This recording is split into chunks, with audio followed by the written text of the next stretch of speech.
Welcome to Rhythm and Roads Las Vegas. I'm your host, Joshua Jacob. On today's show, my new series, Everything is Possible, I have a special guest, 10-time winner, Best of Las Vegas, 2-time Best Las Vegas Entertainer. Welcome, Chris Phillips, to the show. Well, thank you so much for having me, and I'm glad that when you have a show called Anything is Possible, that you thought of me, because I'm living proof of that. Well, dude, I gotta say, yeah, you definitely are an inspiration to Las Vegas. Gosh, Yeah, thanks. Wow. And just like the achievement too. It's been what, 20 years? I actually, it's just been about 2 months over 20 Wow. years coming to Vegas, and boy, I'll tell you, this place has certainly changed my life. Oh, I bet, And yeah. it's something I always dreamed of since I was a kid, of being a Vegas entertainer. So I'm thrilled that I'm still kicking and still acting like a juvenile delinquent for a living. Trying to milk that as long as I can. Well, I want to say congrats on your Zowie Bowie Day. Oh, thanks. Yeah, on was it April 18th? Yes, and if I was to be honest and forthcoming, we actually have 2 days. 2 days. Oh, wow, from two okay. different mayors. Oh, really? The lovely Mayor Goodman gave us May 23rd a few years ago, and then the new mayor, Mayor Berkeley, then was kind enough to present us and proclaim that new day in April is our day as well, because it was the day that we came here 20 years ago. Okay. And so, when I got here 20 years ago, I was hoping that we were going to last 20 days. And if you'd have told me then that 20 years later I'd still be doing the same damn thing, especially at my age, I thought you were nuts. But here I am, and like I said, I never want to grow up and have to mature and get a real job. That's funny. Well, man, that's awesome. I did not know you had 2 days. We have 2 days. That's really awesome. Wow. I guess for both sides of my personality. Well, yeah, man. Well, I got to say, so after 20 plus years. And that's just in Vegas. And that's just in Vegas. Like, when you look back, I mean, how do you feel just after that timeline of 20 years? It's been, to be honest, it's been amazing, but it's, how do I say this in a nice way? It's been a bit of a blur. A blur. In the sense that, what I do for a living isn't necessarily like most entertainers where they do concerts because it's about them and their voice. To me, I throw parties. And incidentally, I sing some songs. And to me, it's just about trying to make people feel good and have a good time. And so I learned a long time ago, to throw a party, you party yourself. Yeah. And so it's very genuine. It's authentic. Real party, yeah. And so, like I say, as wonderful as an experience this has been, I just wish I remembered more. Well, I gotta say, from the story you mentioned on our prior interview. Oh God. Yeah, you said how Zowie Bowie came about with the title. Yes. Yeah, you want to share a little bit about that? Yeah. Long story short, as I may have mentioned last time, I actually was a heavy metal drummer for 10 years. 10 years. My first 10 years doing this, from '84 to '94. Okay. The long hair and the everything that goes into that. Yeah. But I always wanted to be a singer. My idols were, Elvis, Tom Jones, Sammy Davis Jr., David Lee Roth, and these flamboyant characters with jewels, and it just seemed like their life was so much fun. But as I'd mentioned too, I think then too, it wasn't until the late '70s I came here and saw Tony Orlando at the Hilton. And he came out and changed my life by shaking my hand and giving me this incredible acknowledgement that I thought, man, if I could do something someday to come here and be a Vegas guy and make people feel like he did, and these other people that were so inspirational to me that graced the billboards, up and down the Strip over the years, I just thought that sounded like the greatest life you could have. And again, it was never really about the singing or even the music. It was just like living this Vegas lifestyle that they had, being a Vegas guy. And I was so fortunate that in 2006, the Fertittas caught wind of my show in Scottsdale, Arizona, brought me here, changed my life, and I've been doing it ever since. And quite frankly, since I started calling myself Zowie Bowie, to answer your question, that started in '94, where I was this drummer, and I had some friends in a novelty '80s band, and they said, "Our singer's sick, can you come and fill in?" And I was like, "Oh my God, here's my chance." But I was about to walk on stage, I was like, Chris Phillips, that's a little dull for what I'm doing. I'm going to pretend that I'm David Bowie's kid, Zowie Bowie. Yeah. And so I took the name, even though he doesn't use it anymore, and it was kind of a joke at the time. I did the show. I thought, oh my God, I found my calling. This is it. So I went home, cut the hair, sold the drums, and became Zowie Bowie. And that was awesome. 32 years ago. Wow, 32 years ago. So I've been doing it ever since. I've been performing every week since. Yeah. Except for COVID, of course. But like I said, it's a ride that I don't want to get off. Of course. And it's just been so much fun. And the fact that I've been able to make a living doing what I would pay to do. Yeah, right. And have the honor of making people feel good in Las Vegas. Yeah. I wouldn't trade this for anything in the world. No. I've never become rich or famous necessarily, but I've stayed in this lane that has just been so much fun, and I hope that I can continue to do this for a while. Oh yeah. Well, after 20-something years, I think you're not going to go anywhere, brother. No, when you don't go to school or have a trade, and I certainly don't weld or anything, I think I better milk this for a while. Yeah.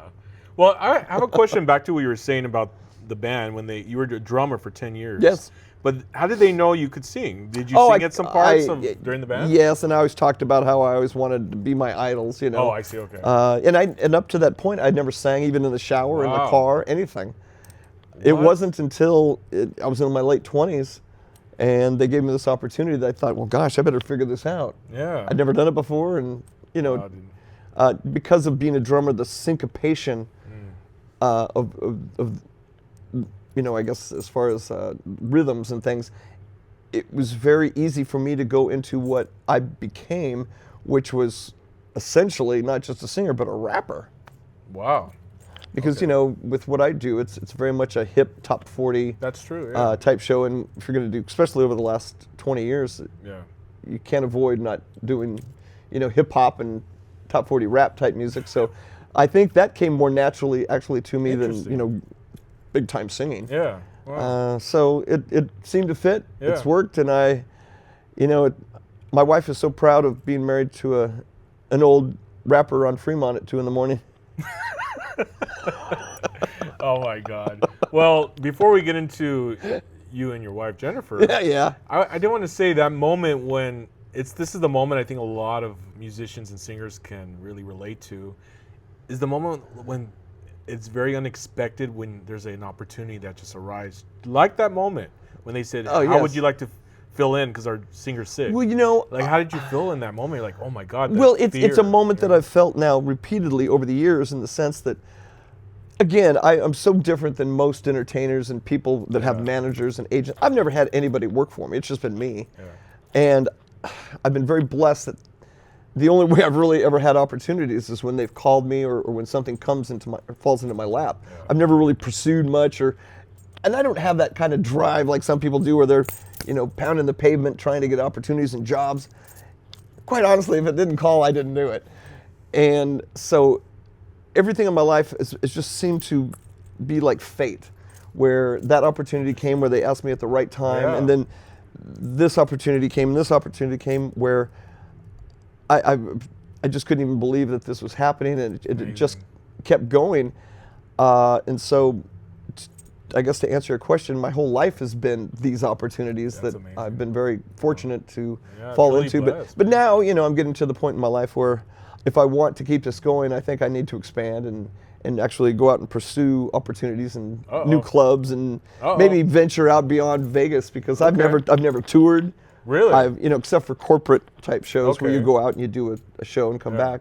I've never done more than one date out of town in a row. Interesting. In 32 years of singing. Yeah. I did back when I was a drummer. We toured and stuff. But with this, it's just been this wild party that never stopped. And I hope it never does. Yeah. Well, I got to say, this is to the point of what's meant for you will find you. It does. That opportunity, I think you don't look for it. Opportunities, people to come into your life. Right. With the exception of my wife. Yeah. Every relationship I was ever in kind of fell into my lap, but my wife was the first one I actually pursued. Is that right? Uh-huh. Oh, I thought it was the other way around. No. This was the first, literally the first, I think, ever relationship I've ever had, where I saw somebody and I thought, you know what? Come on, get up the guts and ask her out. And I did, and we've now been together 11 years as 11 of this years. as of this month, Congrats. and married 10. Yeah. And the greatest thing that came out of that, obviously, besides just finding the right one, was that something happened I never dreamed I was ever going to be equipped for or responsible enough for, and that's to have a beautiful little girl, a child. Yeah. So we have a little girl named Ava. She's 9, and she's already considerably more popular and intelligent than I'll ever be. Oh, wow. Well, It's a little frustrating. She's 3 times as popular on social media than I've ever been, but that's Really? okay. And I love it. I wouldn't have it any other way, and hopefully she can take over for me soon. you know, she can come in the shot and say hi. You want us to come say Oh, hi? well, hell, Yeah, she's come on. here. Of Hey, course. welcome. She Hey, handles Ava. all my business affairs. This is Ava. Hey, Ava. And she now actually comes up on stage with us in certain situations and sings and dances in both of our shows, because I have You 2 wildly do. different shows. Wow, look at you, so- already starting young. Oh That's yes. awesome. What's your big song with us at the dance shows? It's called APT. ABT? Oh. Wow. Oh, there you go. That's Ava Rose. Thank you very much. All right. Well, thanks for coming on. Back to the iPad. You know, I Back to the. thank God that they discovered these things called iPad, because they became the greatest and most affordable babysitters in town. Oh, well, there you go. For those that are wanting to know the news on that, that's funny. So, you know, that's interesting too, because, like you said, when you saw Jennifer, Yes. Can I tell you, this is embarrassing. I don't even know why I'm telling you this. But I had always met any girl that I had been with. I had an ex-wife, I had an ex-fiance. I went through gals, even several on stage with me over time. And you met the way you're supposed to meet, drunk in a bar or something. Really? You know, and you just happen to start talking, and that's how it materializes, and you go from there. But this was somebody that, after I had dated several people, especially being kind of a Vegas guy, I was kind of a cliche of everything that you would think goes along with that at one point in my life. And I kind of got tired of that lifestyle, because I was just an old-fashioned goody-goody kid from Tempe, Arizona, very conservative upbringing. And I wasn't really that wild, swinging bachelor kind of a guy, really, to be honest. I'd always been with a serious relationship since I was in 4th grade. Okay. And this time, I just happened to notice somebody on Facebook. Yeah. I was like, God, she's not only beautiful and attractive, but she seems like a really normal, down-to-earth kind of gal that, you know, doesn't really fit the Vegas nightlife description as some of the other gals I was starting to date, which was fun. But you know, I wanted somebody who was a little more like me. Okay. So I saw she had a child herself. She had a beautiful young boy. She would go to dinner with her family on Sundays and all these normal things. And so out of the blue, one day I Facebooked her. And this is so not me. And I said, hi, my name is Chris. You don't know me. Yeah. But I'm going to this event, and you know, I would love if you would join me and let me take you. And she wrote back right away, and I was impressed she even cared, or you know, even gave me the time of day. Yeah. And she said, no, thank you. And I was like, what do you mean? She goes, I've heard about you. Wow. Is that right? And I go, no. I promise I'm not that wild, that guy. Yeah. So in the meantime, she called her mother. Okay. She said, Mom, and this is the funny part, I'm embarrassed to admit. She goes, that orange guy on the billboard just Orange guy. Facebooked me, and he wants to go out. Oh my God, I heard he's wild as hell. And her mom said, hey, go live a little. You never know. Maybe it's, you know, it's just a facade. Yeah. So she agreed to meet me at this event. We began talking, and I remember when she got there, it was at the Venetian. Oh, okay. And I remember she came up this escalator, and she turned and started walking the other way, and I thought that was her, and I go, Jennifer? And I'll never forget, she's turned around, she goes, yes. And it was like out of a freaking movie. Wow, like a really? It was, and it was like, okay, I think I just met my wife. Wow. And that was it. And was it worked, and you know, she. That's funny. And it's so funny because she's someone who doesn't particularly, you know, care for my life and my lifestyle and stuff. So it really tempered who I was socially, as you can imagine, but it was the greatest thing ever. It's been wonderful, and like I said, we have this incredible family, and I've become the normal guy that I always was. Interesting. Still doing something that's a little odd at night, I guess, compared to most daddies. Well, I gotta say, you have the desire. You always had the desire to be a dad, right? Or no, not at all. Really? I never thought I'd be a father at all. Interesting. And then, I thank God this happened when it did, because I was getting a little older, and I'm already at the age where most people that have 9-year-olds are considerably younger than I am, so I should be like my other friends that have grandchildren. But I'm just so grateful that I had the opportunity to have this young little lady, because she's changed my life. That's amazing. Certainly for the better on all levels.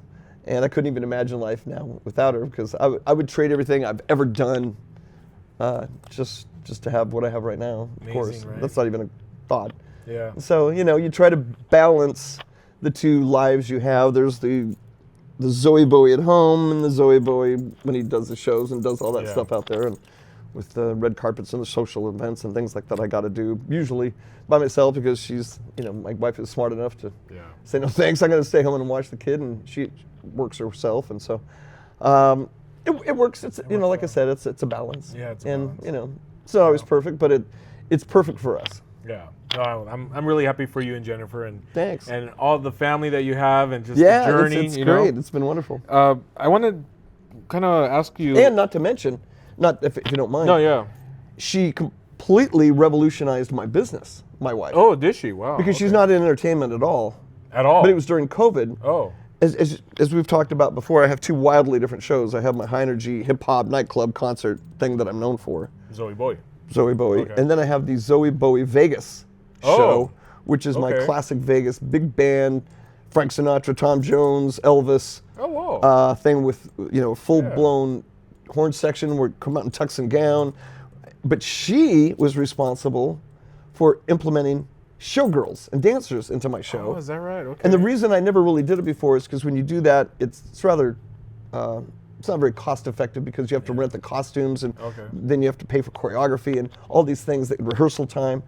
So she goes, why don't we have our own in-house gals that we actually employ, and I'll make the costumes. Wow, is that right? Okay. For 14 months while I sat on the couch during COVID, she got to work and created this arsenal of the most elaborate, beautiful, gorgeous, high-quality showgirl costumes in town. So now our master bedroom looks like it's the dressing room at Jubilee. It's her Jubilee. Yeah, it looks like God. She gets done. It looks like a chicken coop in there with the feathers everywhere. But because of that, I've now been able to become much more of a production show than just a band. Wow. And we've incorporated them into our dance show too, as far as dancers. So now we transition between this classic Vegas showgirl porn band in the beginning, and it evolves into something considerably more upbeat and hip and edgy, with sexy dancers and wild costumes and certainly the music of today. Right. And so it really goes from here to there. It's almost like Gen X to Z.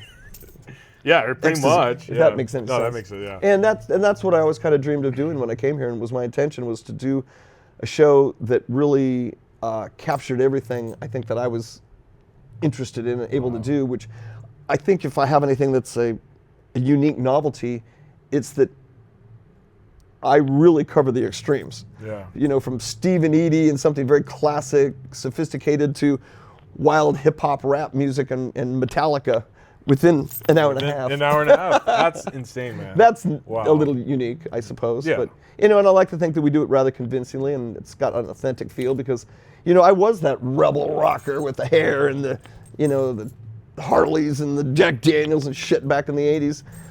And now I'm the same thing without the hair. Now without the hair? Just without the hair, yeah. I had that scene. No, but I was raised on classic Vegas, and like I said, the old crooners and the coming here. I've told this story so many times, but it's just funny because it's true. When I was a kid, all my friends wanted to go to Disneyland and see Mickey Mouse, and my family was taking me to the Sahara to see Don Rickles when I was a kid. So it really had an impact and influence on me Wow. to want to be here and keep the maverick spirit of Las Vegas alive. For sure. Particularly with the style of entertainment that I used to go see, which was an entertainer with a cocktail and a spotlight and a big band with no, crazy production around it, because it was their personality. Yeah. To me, that was what really sold it. And what I particularly loved is the entertainers that came out and they didn't have necessarily any preconceived notion or script or choreography of what they were going to do or what they were going to say or what was going to happen. And it was just them, and it was genuine, and it was real. And the authentic aspect of that is what was really alluring to me to want to try to capture, because I think the audience can really pick up on something when it's genuine, off the cuff, and real. Right. And so out of the last 6,000 shows that I've done over 32 years, I've never had a scripted joke or anything I was going to do or say. There's no blocking or choreography. Wow. It's free form. Natural, And sometimes it works and it's funny, I guess.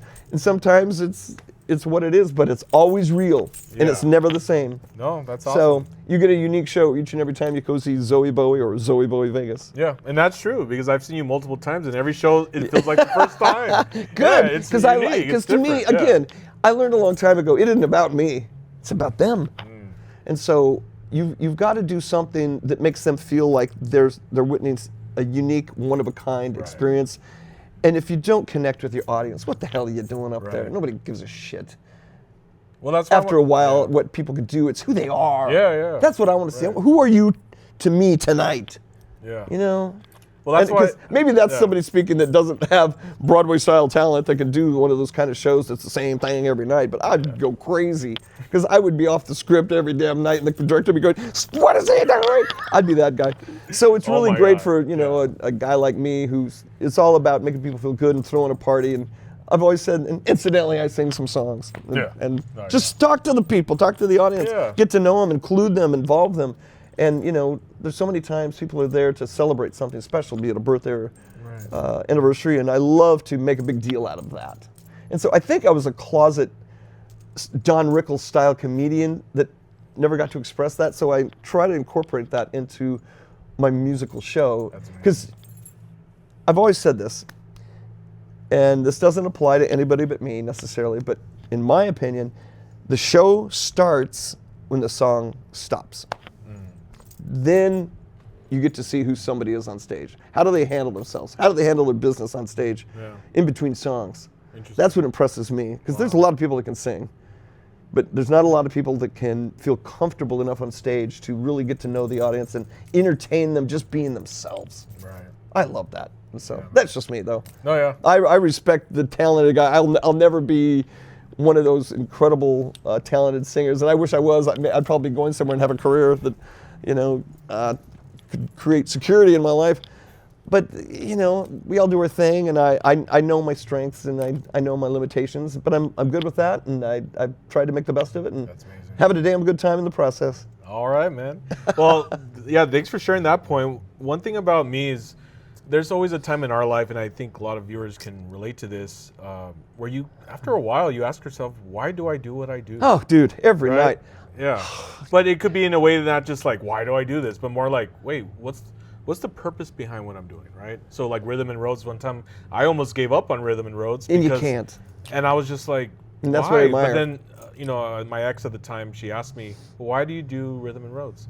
And when I asked myself that, a few days after that, I'm still here. Dude. So why do you do what you do, Chris? Well, I'm so impressed by what you just said, because there's a lot of people who can make things happen. But can you keep it going? And for me, like I said, it's been 32 years now just as a singer. And some of the people I admire, so many dear friends of mine that are entertainers, the ones that I really can tip my hat to are the ones that have been doing this for decades. Not years, not months, but decades. And to keep waking up and finding something within themselves that gives them the energy to get back up on that stage. Because there's a lot of times, especially when you call your show your name, you can't sub out with another entertainer. Like when you're in a band, you can bring in another bass player, another singer. If it's the name of the band, you can still get through the show. Right. But when it's your name, you have to be there. Of course. And so with that said, there's times you don't feel good, you're sick, or you have a broken leg, or you just went through some kind of, a situation that doesn't lend itself to wanting to be happy on stage for 3 hours. But you get in the shower, you put on your clothes, and no matter how you feel, you get down there. And for me, I have a little cocktail that hit the stage, and when you feel and see that audience, there's something that just happens. You're like, I'm here for you, and I don't give a shit how I feel. Wow. I want to give them everything I've got every time, and I think I have. Yeah. I hope I have. They deserve it, and I think I think that creates the longevity of anything anybody does in any kind of business, is if they're sitting on the, like I do, there's many times, and I'll be very honest, I get in the shower, I put on my face. Meaning, I got to cover this up. So, I got the eyeliner and the thing going on, and I'm sitting on the bed, and like at 10:30 at night, ready to, I know I have to perform from 11 to 2 in the morning. Yeah. And I just how am I going to do this again? I just don't have it in me. Wow. And then, there's something inside going, I'm so blessed and so lucky that I get to do what I do, that I've never had to work in my life. Never. Yeah. And so I think that's why they call what we do playing. We don't work, we're going to go play. We're not going to go work. I'm playing tonight at 11. It's literally like kids playing in a playground. And thank God there's something like this for people like me that, like I said, are still going through their puberty way of thinking. If I grow up, I'm out of business. It's as simple as that. Wow. Well, it's that childlike spirit that I think keeps it going. Well, thanks for sharing that. I mean, that's very true. And I'm being very, embarrassingly forthcoming with you, I suppose, but it's true and it's real. And that's what we like, is the real thing. Yeah. So what's next for Chris? We're really expanding on, as I'd mentioned, I have these 2 separate shows. Right. Yeah. And as of this August 16th, actually, at Italian American Club, I'm bringing the 2 things together, as I mentioned. Oh, wow. Where I don't want it to be 2 things anymore. I want it to be a one all-encompassing hour-and-a-half show that kind of highlights and shows everything Vegas. Wow. Meaning, like I say, from the Sinatra era to, the modern day performers that come to town. And I love it all. I want to do it all. And I want people, after an hour and a half, when they're walking out of the showroom, going, whoa, shit.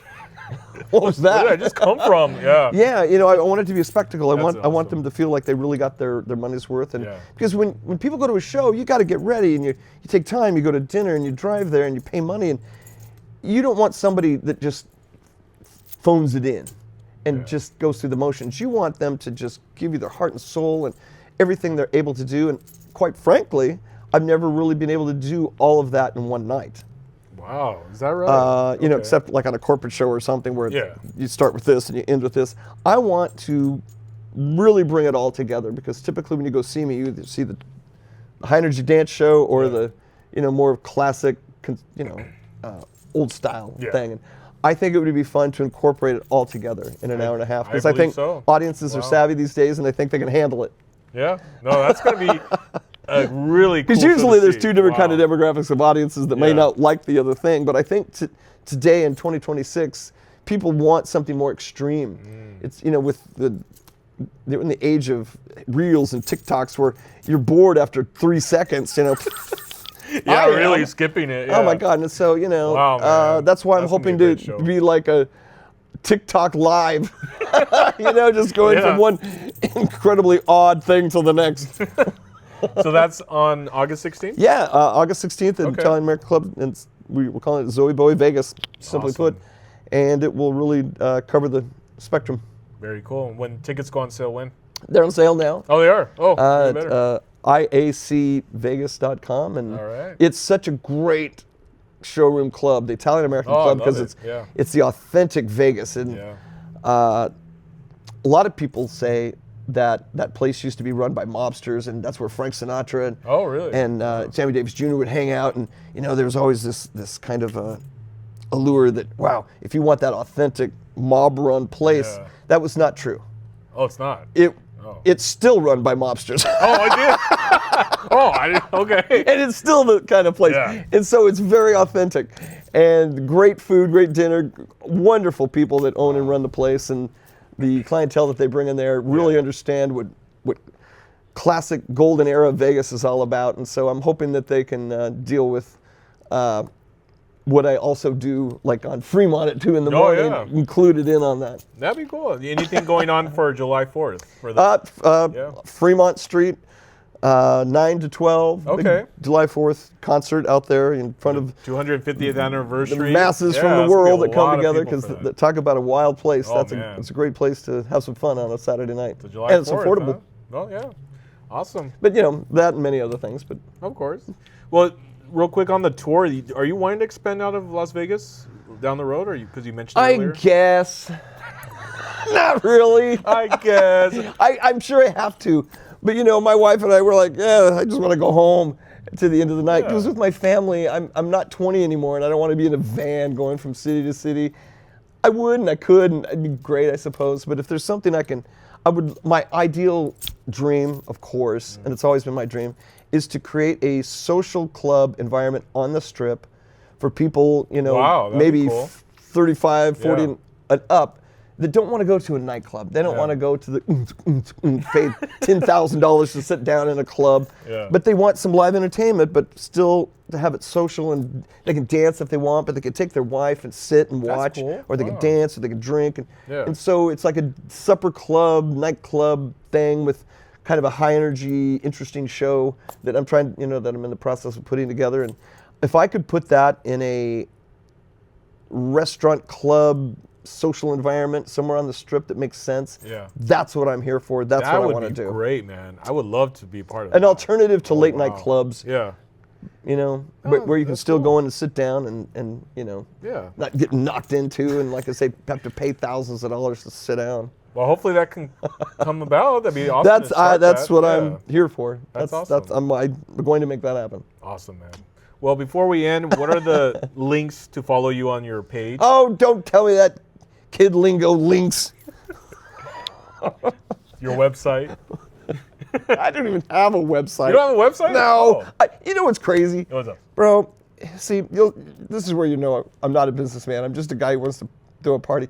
I've been doing this 32 years. Yeah. Done 6,000 shows. I have never once sold a piece of merchandise with my name on it. With Zowie Bowie, you can't find a shirt or a record or a keychain. And so, dude, with that dumbass mentality, which I've lost a fortune, it's just not about that to me. It's just about them. Okay. I just want them to have a good time. Yeah. And as it relates to links, I don't even have a website. I don't have an EPK that you have to have as a musician to get gigs.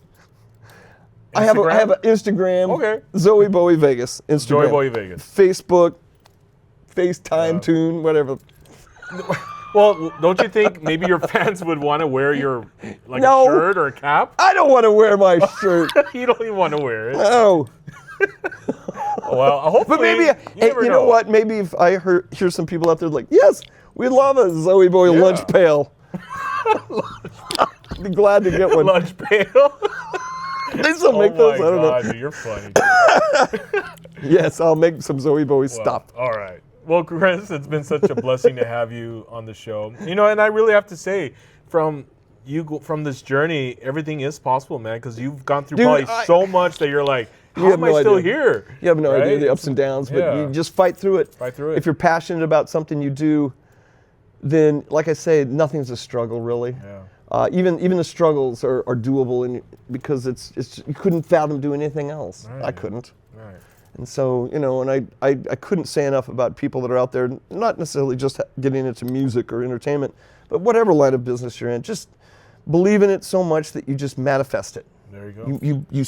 You have to see it happening. I remember 30 years ago, I quit my job. I said, I want to go to Vegas and be a rock star. Yeah. I quit what I was doing. I remember writing down on a legal pad, I want to be in Vegas. I want to be on billboards. I want to drive this car. I want to be on this stage.